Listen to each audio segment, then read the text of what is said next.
নমস্কার বন্ধুরা, চলে এসেছি আবারও তোমাদের সাথে। তো দেখাচ্ছি, দেখো ছোট একটা চারা নারকেল গাছ, যে গাছটা সবে নারকেল থেকে বেরিয়েছে, সামান্য একটু বেড়েছে, নিচে কিছু গাছপালা আছে।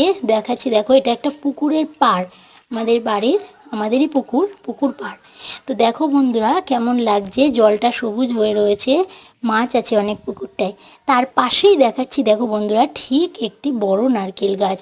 তা যে কোনো ছোটো গাছ যদি যত্ন করা হয়, তারা আস্তে আস্তে বড় হবে, ফল দেবে, ফুল দেবে। সত্যি। আর এই নারকেল গাছটার মাথার উপর নীল আকাশটা দেখো কেমন দেখতে লাগছে, মনে হচ্ছে যেন নারকেল গাছটা একটুখানি ছুঁয়ে দেবে আকাশটাকে। তার পাশে দেখাচ্ছি সবুজ সবুজ গাছপালা। আমি তো সব সময় ভিডিও করি যে জিনিসটার উপর, তার আশপাশটা তোমাদের কাছে তুলে ধরার চেষ্টা করি। সব সময় গ্রামের দৃশ্য নিয়ে ভিডিও করি, আমি তো গ্রামেই থাকি। তো আমার ভালো লাগে গাছপালা, পশু পাখি এইসব নিয়ে ভিডিও করতে। তো তোমাদের কার কার ভালো লাগে এরকম দৃশ্য বন্ধুরা, একটু কমেন্টে জানিও আমার চ্যানেল।